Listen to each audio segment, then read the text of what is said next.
My name is Loch McJannett, and I live in Vancouver along the north arm of the Fraser River. The Fraser River is extremely busy with marine traffic, and I just love watching the boats and the tugs and the barges going by our property. It gives me a great opportunity to get a lot of pictures of tugs that are 75 years old and tugs that are less than a year old. Just a huge choice going by all day and all night. You can lie in bed at night and hear the whoop, whoop, whoop as the tug's going by, and you know everything is fine, and those tugs just keep coming and going. My interest in ship photography and tug photography goes back to being early teens living in Halifax in Nova Scotia. Back in those days, there were no security problems that one had to deal with whether it was security guards or security gates. And my dad and I, well, my dad would obviously lead, but he would take me down to the docks and we would climb aboard the freighters. First of all, we'd ask, is it okay if we come aboard and have a look around? And invariably the answer was yes. So that was really, really cool for a youngster who just started loving ships and tugs. And then one day, my dad came home and said to myself and my sister, we're going out on a tug to bring a freighter in. And that was just even more fantastic to be out there. And again, no security, just beautiful time out bringing a freighter in. So over the years, I got to the point where I was very keen on getting on a freighter. So in Victoria, BC, on my 18th birthday, I went aboard a Norwegian freighter that happened to be in Victoria because there was a longshoreman strike in the US at the time, and that diverted a lot of ships up to BC. And I asked the folk on board, the Wyvern was its name, I asked them, is there any possibility to get a job on the boat? And they said, absolutely. You can come aboard and we're leaving Victoria tonight. And so this was on my birthday, so we had a very quick birthday supper. And this was pre-ATM days, so you couldn't go and pull out some money. So we scraped together $42 and I was dropped off at the docks and got on the Wyvern and off we went. Of course, I had a girlfriend, and she knew that I was wanting to get on the boat and on a freighter. And so as it ended up, it was a call to Janet and say, the good news is I'm on a boat tonight heading to LA, Mexico, Tasmania, and Australia. That's the good news. The bad news is our relationship is coming to a very speedy halt. A really big question that came up when I started shooting freighters and tankers and tugs was, where am I going to shoot from? Where am I going to get the best shot? And a lot of that comes down to, where's the light? What's the time of day? What are the clouds like? What do I want from a picture? Am I shooting the picture to put in Nauticopedia? Am I shooting it to submit for a magazine cover? Am I shooting it for Vessel Finder, the AIS group of Europe that has thousands and thousands of AIS automatic identification system tracking of vessels? And so a lot of the times I will see a particular vessel and say, okay, it's going from A to B. Well, I have maybe a dozen places in Greater Vancouver that I can guesstimate the time it's going to take for that ship or tug to get to that point, and then I will move along and set up my camera so I'm in position for that. So it could be the bridges. It could be atop the Lionsgate Bridge. It could be atop the Second Narrows, the Alex Fraser Bridge, or even under those bridges on the walkways. It could be on the North Arm. It could be on the new Westminster Pier. It could be out at McDonald Beach Park in Richmond. It could be at any number of probably a dozen to 15 places.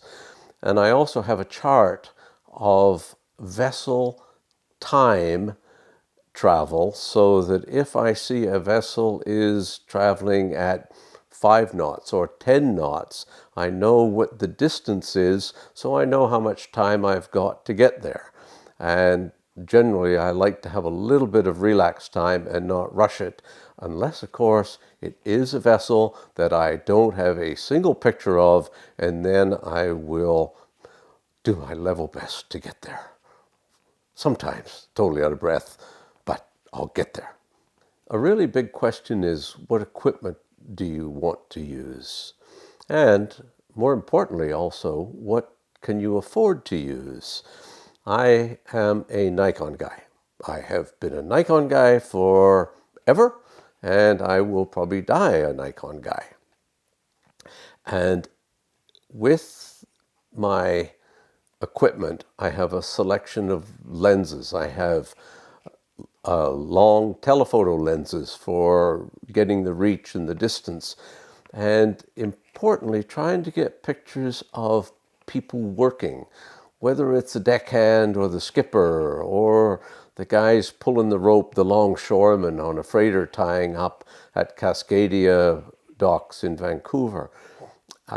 It's all a question of what you're trying to do. If I am on a dock, then I will use maybe a 14 to 24 mil that gives me a very, very good close-up shot where you don't need, and a telephoto would be useless. And similarly, when you need a telephoto, you don't need a close-up lens.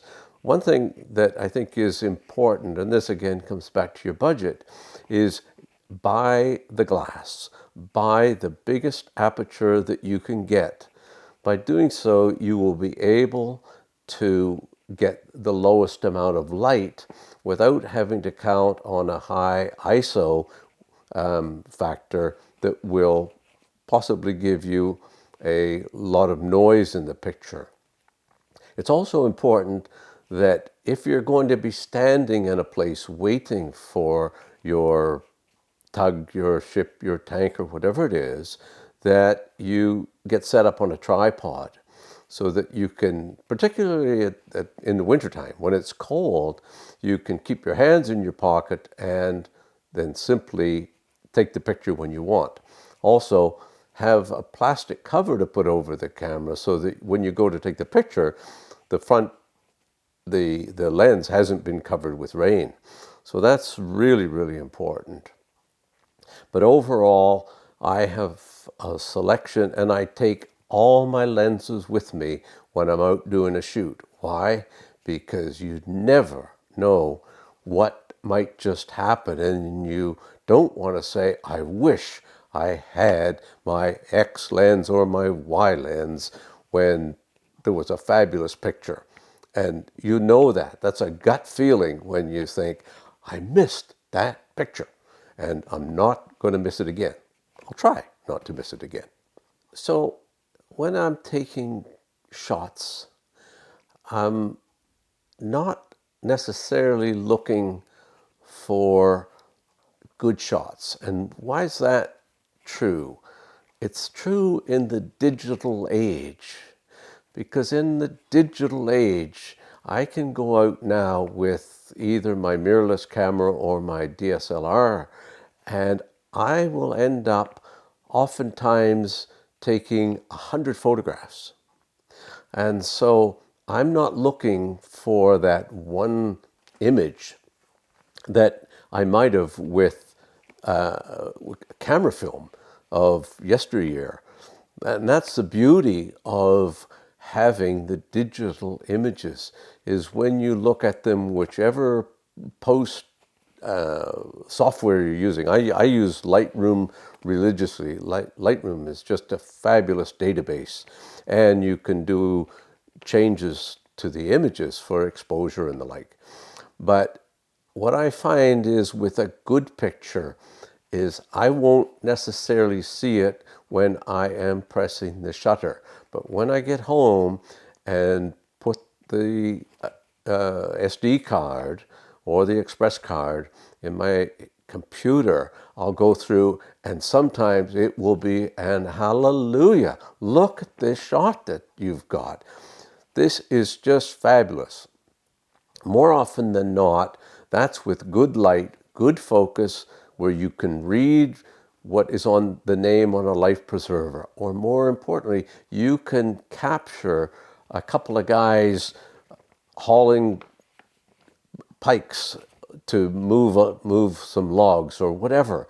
But it is that surprise good picture. And then you can cull them. So if I start off with maybe, let's say 20 pictures, I'll go through and I maybe trash 19.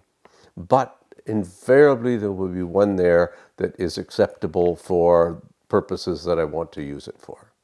One of the ways that you can stay out of trouble with your cataloging, and if you're in trouble with your cataloging and you say, I want to get a picture of Tug X, and you say, I really want to get a picture of Tug X from my computer, and then you say, I have no idea where I put that.